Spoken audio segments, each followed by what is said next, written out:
이 시간 우리가 테스트 하나만 해보겠습니다. 우리 화면 한번 띄워주세요. 자, 화면을 보시면 몇 가지 항목이 있습니다. 한번 천천히 읽어보시고 과연 나는 얼마나 해당이 되는지 속으로만 한번 생각해 보도록 하겠습니다. 제가 읽어드릴게요. 자, 쉽게 피곤해진다. 사소한 일도 신경 쓰이고 걱정이 많아진다. 의욕이 떨어지고 만사가 귀찮다. 세상 일이 재미없다. 매사를 비관적으로 생각하게 되고 절망스럽다. 스스로의 처지가 초라하게 느껴지거나 불필요한 죄의식에 사로잡힌다. 잠을 설치고 자주 깨 숙면을 취하지 못한다. 입맛이 바뀌고 한 달 새 5% 이상 체중 변화가 있다. 답답하고 불안해지며 쉽게 짜증이 난다. 집중력이 떨어지고 건망증이 잦으며 의사결정이 힘들어진다. 어떠십니까? 우리 성도님들 이 항목에 해당되는 것들이 있으세요? 자, 우리가 살다 보면 여러 어려움들을 겪을 때가 있습니다. 보기의 항목들은 그럴 때마다 경험할 수 있는 증상들입니다. 그런데 이 증상들 중 3가지 항목 이상이 2주 이상 지속적으로 나타난다면 우리는 이 병을 의심해 봐야 합니다. 바로 우울증입니다. 생물학 백과사전에서는 우울증을 이렇게 정의하고 있습니다. 우울증은 양극성 장애와 함께 가장 대표적인 감정 질환이다. 전 세계적으로 6% 이상의 인구가 우울증을 앓고 있으며 가장 흔한 정신질환 중 하나이다. 우울증은 이제 너무나 흔한 질병으로 우리 사회에서 인식됩니다. 경중의 차이가 있을 뿐 너도 나도 누구나 한 번쯤은 경험해 봤을 만한 질병이기 때문입니다.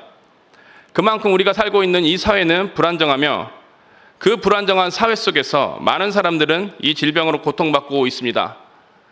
우울한 감정들이 한 사람 한 사람의 삶 가운데 묻어나와 그 사람을 지치게 하고 병들게 합니다. 우울증뿐이겠습니까? 현대인들은 이 외에도 다양한 종류의 마음의 병으로 고통받고 있습니다.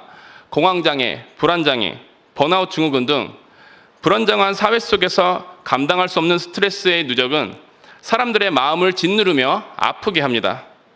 마음의 병이 극에 달했을 때 견디지 못한 사람들은 극단적인 선택을 통해 목숨을 끊기도 합니다. 비단 이 일들은 교회 밖 사람들에게만 해당되는 일이 아닙니다. 교회 안에 있는 사람들, 예수님을 구주로 믿고 주님으로 따르는 사람들 역시 이 마음의 병들로부터 자유롭지 않습니다. 신앙생활을 열심히 해도 어려운 상황이 반복되다 보면 마음의 병이 생기곤 합니다. 그리고 그 일들이 누적되면 결국 몸에 있는 모든 에너지가 빠져나가 일상적인 생활이 힘들어집니다. 쉽게 말해서 방전이 되는 것입니다. 어쩌면 우리 안에도 방전된 사람들이 있을 수 있습니다. 이런저런 모습으로 열심히 신앙생활을 하고 있지만 그래도 뭔가 무기력합니다. 내 삶에 기쁨이 없고 소망이 없으며 무엇을 해도 의미가 없습니다. 열심히 달려가고 있는 것 같지만 현실은 낙심과 슬픔으로 가득 차기도 합니다. 무엇이 문제입니까? 왜 우리는 신앙을 갖고서도 마음의 병을 얻게 될 것인가요? 무엇이 우리를 힘들게 하며 방전되게 만든다고 생각하십니까? 오늘 우리는 본문의 말씀을 통해서 이 문제에 대해 한번 생각해 보려고 합니다. 자, 본문은 시작하면서 한 사람을 소개합니다. 바로 엘가나라는 사람입니다. 성경 기자는 이 사람을 소개할 때 4명의 조상의 이름을 같이 거론합니다. 이 4명의 조상은 정확히 어떤 사람인지 알 수 없습니다. 성경이 이야기하고 있지 않기 때문에 우리에게는 유명한 사람이 아닙니다. 하지만 성경 기자는 이 사람들을 언급함으로써 엘가나가 유력한 집안의 출신이라는 것을 암시합니다. 그가 평범하지 않고 자랑할 만한 가문의 출신이라는 것을 나타내려는 의도가 있는 겁니다. 이 유력한 집안 출신의 엘가나에게는 2 아내가 있었습니다. 한 사람의 이름은 브닌나이며 한 명의 이름은 한나입니다. 이 한나가 오늘 본문의 이야기에 한 중심에 서게 됩니다. 한나는 엘가나가 사랑하는 여인이었습니다. 하지만 이 여인은 아이를 낳지 못했습니다. 불임으로 인해 고통을 받고 있었던 여인이었습니다. 분명 엘가나는 자랑할 만한 과거가 있었던 사람입니다. 그들의 조상들이 자랑할 만한 가문을 만들었기 때문입니다. 하지만 그에게는 미래가 없었습니다. 사랑하는 아내가 아이를 낳지 못했기 때문입니다. 불임을 겪었던 한나, 그녀는 결코 평안하지 않았습니다. 그녀의 인생은 굉장히 비참하고 절망적이었습니다. 불임으로 인해 발생한 다양한 결핍들이 그녀의 삶을 녹록지 않게 만들었습니다. 그렇다면 그녀는 어떤 결핍을 경험했을까요? 먼저는 관계의 결핍입니다. 특별히 부모 자녀의 관계를 경험하지 못했습니다. 자녀를 낳아서 길러보신 분들은 잘 아실 겁니다. 자녀를 낳아서 키우는 일이 정말 힘들지만 그 관계가 얼마나 큰 행복을 주는지 말입니다. 저도 어린 두 딸이 있습니다. 제 맘대로 되지 않을 때는 굉장히 힘들고 짜증도 많이 나지만 바라만 봐도 너무 좋습니다. 힘들고 지칠 때마다 이 아이들 때문이라도 더 열심히 살아야겠다고 다짐하고 일하는 경우도 많습니다.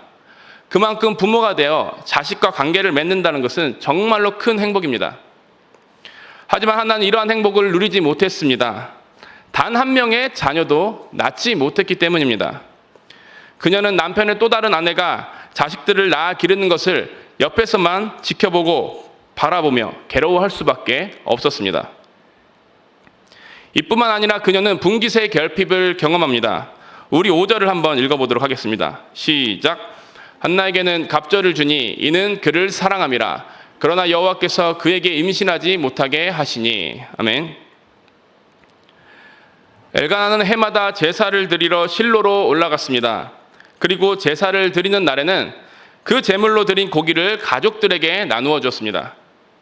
당시 이스라엘 사람들의 식사에서는 고기가 흔치 않았습니다.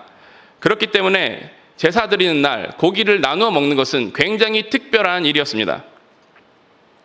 이 제물을 나눌 때에는 나름대로의 규칙이 있었습니다. 자녀의 수대로 비율을 정해서 나누어야 합니다. 예를 들면 자녀가 2명이면 2배의 몫을 줘야 하고 3명이면 3배의 몫을 주어야 합니다. 그런데 본문을 보면 한나는 남편의 사랑을 받았기 때문에 갑절을 받았다라고 이야기합니다. 분명 한나는 자녀가 없었기 때문에 제물을 받을 수가 없었습니다. 하지만 성경은 남편이 사랑했기 때문에 분인나보다 두목을 더 받았다고 이야기하고 있습니다. 우리 역시 지금까지 그렇게 이해해 왔습니다. 하지만 히브리 성경 원문을 보면 조금 다릅니다. 이 갑절이라는 말은 단 한 번도 2배를 의미하는 단어로 쓰인 적이 없습니다. 이 단어를 영어 성경을 해석하는 과정에서 2배라는 해석이 등장하였고 한글 성경 역시 이를 그대로 차용하여 2배라는 의미로 사용하고 있습니다. 따라서 지금까지 우리는 한나가 사랑을 받았기 때문에 2배를 받았다라고 이해했던 것입니다. 그러나 많은 학자들은 이 단어를 한 몫으로 이해를 합니다. 70인경이라는 그리스어 구약 성경에서 한 몫을 이야기하고 있고 이야기를 보나 당시 재물을 나누는 규칙으로 보나 한 몫을 받았다는 것이 훨씬 더 자연스럽기 때문입니다. 원칙대로라면 그녀는 아무것도 받을 수가 없었습니다. 자녀가 없었기 때문입니다. 그러나 엘가나는 한나를 사랑했던 나머지 자비를 베푸는 차원에서 한몫을 주었던 것입니다. 자식을 보지 못하는 것도 서러운데 그녀는 분깃조차도 최소한으로밖에 받을 수 없었습니다. 못 받을 분깃을 받은 것이지만 그것이 얼마나 그녀에게 큰 기쁨이 되었겠습니까? 오히려 그녀를 더 낭망에 빠지게 했을 수도 있습니다. 세 번째로 그녀는 기쁨의 결핍을 경험합니다. 6절과 7절을 보면 분인나가 한나를 격분하게 한다고 이야기합니다. 임신을 못한다는 이유로 한나를 격분하게 하고 매년 여호와의 집에 올라갈 때마다 그녀를 격분시킵니다. 시도 때도 없이 자식이 없는 한나를 화가 나게 하고 짜증나게 만들었습니다. 한나는 분인나의 행동에 어떤 심경이었습니까? 6절을 보면 괴로워한다고 나타나 있습니다. 이 괴롭다라는 원어를 보면은 이 단어는 천둥이 쳤을 때만큼의 큰 떨림을 의미합니다. 흔히 우리가 부들부들 떤다라는 표현을 합니다. 상대방이 언짢게 굴었을 때 화가 나기도 하고 억울하기도 하고 분이 풀리지 않을 때 우리가 부들부들 떨린다라고 표현을 합니다. 이런 떨림이 천둥이 쳤을 때의 떨림과 같이 한나의 마음속에서 요동치고 있는 겁니다. 그런 모습이 그녀의 마음 가운데 가득하게 되었습니다. 이러한 한나의 모습이 어떻습니까? 기쁨이 넘치고 있습니까? 그녀의 삶은 기쁨이라고는 전혀 찾아볼 수 없습니다. 아들이 없는 것도 서럽고 자신이 받을 분깃조차 미약하며 다른 가족들과의 관계 역시 원만하지가 않습니다. 그녀를 둘러싼 모든 사람과 환경이 그를 짓누르며 괴롭게 하고 있습니다. 그녀의 삶 속에서 기쁨이라는 단어는 도무지 찾아볼 수가 없습니다. 그 결과 그녀는 어떤 반응을 보입니까? 한나는 슬퍼합니다. 마음에 슬픔이 가득하여 식음을 전폐하고 울기만 합니다. 그녀는 고통에 몸부림치며 신음하였고 정상적인 생활이 불가능했습니다. 마음의 질병이 그의 육신과 정신을 병들게 한 나머지 무엇도 할 수 없는 상황에 이르게 된 겁니다. 불임은 결국 마음의 병을 가져왔고 한나로 하여금 고통에 머물게 했습니다. 그녀는 방전되었고 삶의 의미도 소망도 발견할 수 없었습니다. 한나의 인생 속에는 미래가 보이지 않았고 그녀의 삶은 점점 더 나락으로 떨어지는 것처럼 보입니다.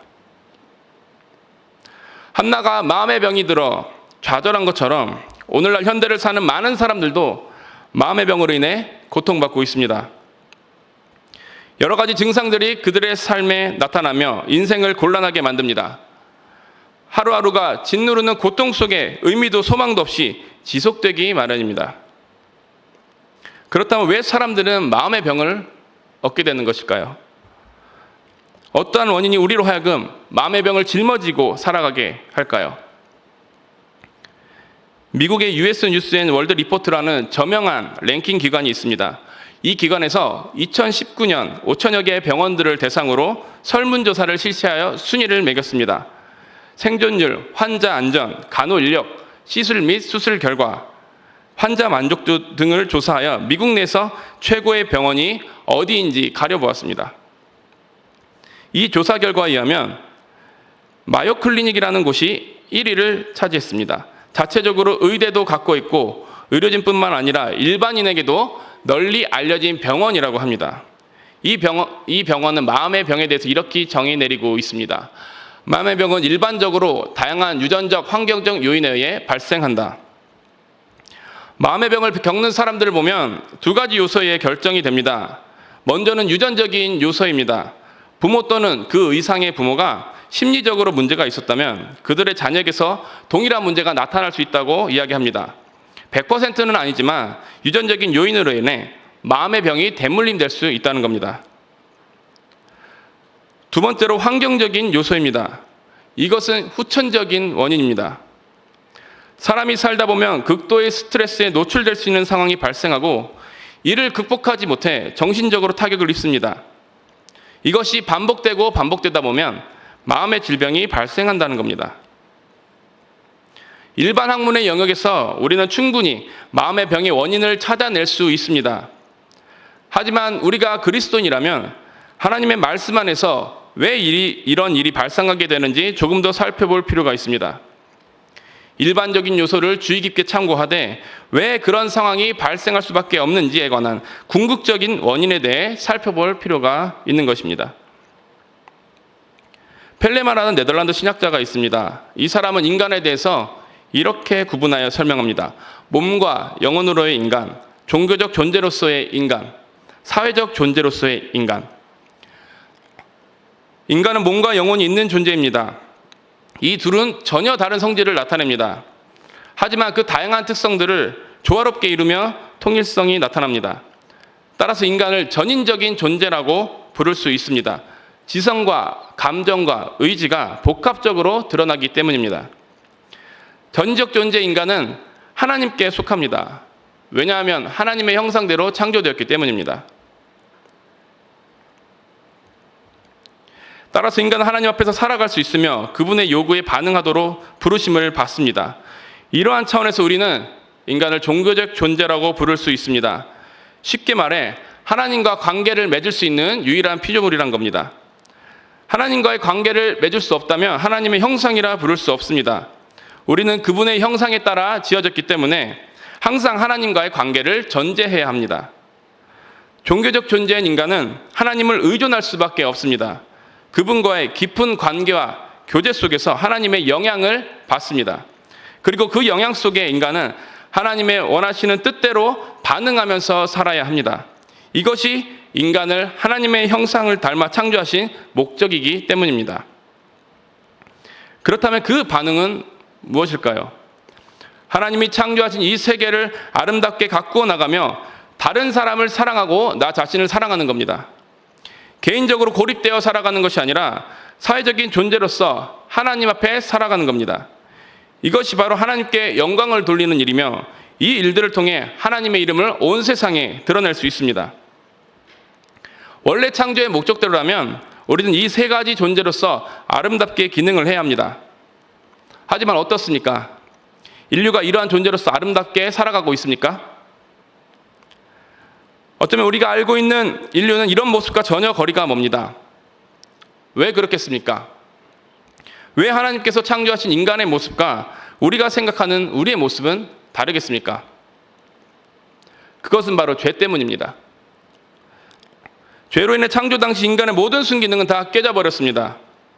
인간의 몸과 영혼은 죄로 인해 병들었고 그 결과 하나님과의 관계도 타인과의 관계도 세상과의 관계도 깨져버렸습니다. 인간은 하나님을 더 이상 찾지 않으려고 시도합니다. 하나님 없이 스스로의 인생을 구축하려 발버둥칩니다. 하지만 종교적 존재로 창조되었기 때문에 하나님 없는 마음은 여전히 공허합니다. 그 마음을 채우고자 이런저런 시도를 하며 자신을 만족시킵니다. 하나님이 아닌 또 다른 하나님을 만들어내며 자신을 채우고 만족을 얻으려고 합니다. 타인과의 관계 역시 마찬가지입니다. 인간이 타인을 사랑하고 보살피는 것이 하나님의 뜻입니다. 하지만 사람은 이를 거부합니다. 모든 시선을 자신에게로 돌립니다. 나 자신의 유익과 이익만을 위해 함몰된 나머지 다른 사람 사랑하기를 포기합니다. 오히려 타인을 미워하고 학대하고 짓밟으며 자신을 사랑하기에 더 힘쓸지 모릅니다. 우리가 마음의 병으로부터 자유로울 수 없는 이유도 이 맥락에서 이해해 보았으면 좋겠습니다. 하나님과의 관계가 깨어져 버린 인간의 마음, 그 마음 속에 하나님의 자리에 다른 무언가를 채워넣고 만족함을 누리려고 하지만 뜻대로 되지 않습니다. 몸과 영혼이 상한 나머지 내 안에 참된 기쁨과 소망이 넘쳐나지 못합니다. 이기적인 욕심에 타인과 대립각을 세우다 보니 곳곳에 좋지 않은 사회 시스템이 만연하게 되었습니다. 이런 상황에서 각자의 마음은 상하고 또 상하며 이런 일들이 반복되다 보니 우리 안에 마음의 병이 점점 더 자리매김하게 되는 것입니다. 모든 마음의 병이 죄의 직접적인 요인이라고 볼 수는 없어도 죄로 인해 망가진 사람과 사람의 마음 그리고 사회 시스템의 영향이 결국 많은 사람들에게 마음의 병을 가져다 주었습니다. 한나 역시 마찬가지입니다. 그가 상심한 이유가 무엇입니까? 아들이 없는 이유가 가장 큽니다. 그리고 아들이 없다는 이유로 핍박을 당하기도 했습니다. 사람과 상황 때문에 그는 마음의 병을 앓고 일상적인 생활을 제대로 할 수 없었습니다. 왜 그렇습니까? 죄의 영향 때문입니다. 아들이 없으면 천대받는 타락한 사회 시스템, 약자를 돌보지 않는 타락한 인간, 그리고 하나님 한 분만으로 만족하지 못하는 한나의 심정이 조화를 이루며 그녀의 마음을 병들게 했습니다. 그리고 한나는 방전이 되어버려 식음을 전폐하고 슬퍼합니다.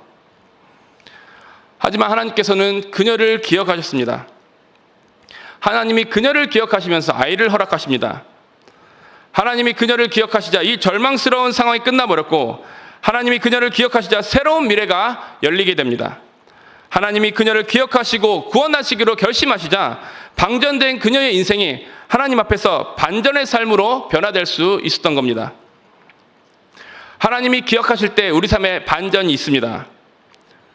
마음의 병을 앓고 미래가 없고 소망이 없는 삶을 산다 할지라도 하나님이 기억하시고 변화를 이루어 가실 때 우리는 반전의 삶을 경험할 수 있습니다. 미래가 없던 한나였지만 하나님은 그를 통해 반전의 삶을 이뤄내셨습니다. 그 결과 암울하고 패역한 시절에 이스라엘에게 가장 위대한 사사 사무엘을 허락하십니다. 한나에게 열린 미래는 곧 하나님 나라의 미래로 연결되어 많은 이들에게 위로와 소망을 가져다 주었습니다. 이 동일한 은혜를 하나님께서 지금 우리에게도 부어주십니다. 악한 세상에서 마음의 병을 앓고 미래도 소망도 없이 살 수밖에 없었던 우리였지만 하나님께서 우리를 기억하셨습니다. 하나님이 친히 우리를 기억하시고 예수님을 이 땅에 보내주셨습니다. 하나님이 우리를 기억하시면서 죄로부터 우리를 구원해 주신 겁니다. 이제 우리는 예수님을 통해서만 반전을 경험할 수 있습니다. 세상 속에서 우리가 무엇을 기대할 수 있겠습니까? 이 세상 그 어떤 것들로도 우리의 마음을 완전하게 채울 수 없습니다. 이 세상 그 어떤 사람도 우리에게 완전한 사랑을 제공해 줄 수 없습니다. 예수님만이 우리의 공허한 마음을 채워주실 수 있으시며 예수님만이 우리에게 완전한 사랑을 제공해 주실 수 있으십니다. 예수님만이 소망이 없는 우리의 삶을 미래가 있는 삶으로 인도해 주실 수 있습니다. 그렇다면 우리는 어떻게 살아야 할까요? 우리가 예수님을 믿고 가만히 있으면 그분께서 우리의 삶을 반전으로 이끌어 주실까요? 우리가 예수님만 믿고 가만히 있으면 우리의 마음의 모든 아픔이 해결되는 것일까요? 한나는 마음의 병을 앓고 방전되었을 때 한 가지 결심을 합니다. 15절을 보면 이렇게 나와 있습니다. 나는 마음이 슬픈 여자라 여호와 앞에 내 심정을 통한 것뿐이오니. 이 구절을 히브리 원어로 읽고 의역하면 이렇게 해석할 수 있습니다. 나는 오직 하나님만을 신뢰하기로 마음을 굳게 먹은 여자입니다. 한나는 비록 방전되어 아무것도 할 수 없을 만큼 비탄에 잠겼지만 거기에 머물러 있지 않았습니다. 하나님만을 바라보고 하나님만을 신뢰하며 하나님의 시선에서 모든 것을 판단하기로 결심합니다. 오직 하나님만을 신뢰하기로 마음을 굳게 먹고 아들을 위해 기도하였고 그 결과 하나님께서는 한나를 기억하시고 그에게 미래를 허락하십니다. 이탈리아에 가면 바티칸이라는 곳이 있습니다. 그 바티칸에 가면 베드로 성당이라는 아주 유명한 성당이 있는데 그 성당에는 아주 유명한 박물관이 있습니다. 그 박물관 입구에 보면 피에타라는 조각상이 하나 있습니다. 이 작품은 유명한 작가 미켈란젤로가 10대 때 만든 조각상입니다. 이 조각상은 돌아가신 예수님을 안고 있는 어머니 마리아의 모습을 조각한 작품입니다. 화면에 보시는 것처럼 앉아있는 커다란 인물이 마리아고 누워있는 사람이 예수님입니다. 이 작품을 만들었을 때 많은 사람들은 미켈란젤로를 비난합니다. 마리아가 예수님보다 크게 조각되었기 때문입니다. 당시에는 로마 카톨릭의 영향을 받아 예술 작품 대부분이 성경에서 모티브를 많이 가져왔습니다. 이때 예수님을 내용으로 하는 작품이 참 많았습니다. 특징이 있다면 어떤 작품이든지 예수님이 가장 크게 묘사되었고 예수님이 한 중간에 위치해야 합니다. 그것이 바로 당시 사람들이 예술을 통해서 예수님을 나타내는 방법이었습니다. 이런 관점에서 보면 미켈란젤로의 조각 작품은 규칙을 어겨도 한참 어겼습니다. 예수님을 작게 표현해도 너무나 작게 표현했기 때문입니다. 그래서 사람들은 미켈란젤로를 비난합니다. 마리아와 예수님의 비율로 문제를 삼고 말입니다. 하지만 미켈란젤로는 반박합니다. 자신은 나름대로 의도와 목적을 갖고 이 작품을 만들었기 때문입니다. 그래서 그는 사람들에게 이렇게 이야기합니다. 나는 어리석은 사람들의 시선에서 이 작품을 만들지 않았습니다. 오직 하나님의 시선으로 이 작품을 만들었습니다. 이 조각상은 하나님의 시선으로 만들어진 하나님께 바치는 조각상이니 인간의 시점으로 평가하지 마십시오. 자, 이 말이 어떤 의미가 담겨져 있을까요? 이 조각상을 위에서 보면 그 의미가 발견됩니다. 어떻습니까? 미켈란젤로의 반박이 이해가 되십니까? 그는 하나님의 시점에서 이 조각상을 만들었습니다. 사람들의 시선을 고려하지 않고 오직 하나님의 시점으로 이 조각상을 바라보았습니다. 하나님의 시점으로 이 조각상을 바라보았을 때 예수님이 마리아보다 훨씬 더 크게 보이죠. 그리고 그는 믿음으로 만든 이 조각상을 하나님께 올려드립니다. 사랑하는 성도 여러분, 하나님의 시점에 우리의 시선을 고정하여 그분만을 신뢰하시기를 소망합니다. 우리가 그분을 전적으로 신뢰할 때 방전된 우리의 삶이 반전으로 이끌어질 것입니다. 낙망하고 좌절할 수밖에 없는 우리의 인생이 하나님으로 말미암아 새로운 미래가 열리는 것입니다. 우리는 어떤 사람들입니까? 다 생명사역자들이지 않습니까? 예수님의 복음으로 사람을 살리고 키우고 고치는 사람들입니다. 우리가 방전되어 있다면 어떻게 사람을 살릴 수가 있겠습니까? 우리가 마음의 병으로 늘 낙심하고 있다면 어떻게 사람들을 키우고 고칠 수가 있겠습니까? 미래도 없이 소망도 없이 살아간다면 우리의 삶 속에서 어떻게 주님의 은혜를 흘려보낼 수가 있겠습니까? 우리가 진정한 생명사역자라면 하나님을 신뢰하여 그분의 시점에서 반전을 경험해야 합니다. 방전을 극복하고 반전을 경험할 때 하나님께서는 우리를 통해 생명사역의 은혜를 흘려보내실 것입니다. 힘든 일이 있으십니까? 마음의 병으로 어려움을 겪고 계십니까? 하나님께 시선을 고정하여 반전을 경험합시다. 지금은 미래도 소망도 없어 보이지만 하나님을 전적으로 신뢰하며 나아갈 때에 우리의 인생에도 아름다운 미래가 펼쳐질 것입니다. 이 말씀 기억하시면서 여기 계신 모든 분들이 예수님 안에서 반전을 경험하는 생명사역자들이 되시기를 주님의 이름으로 축복합니다.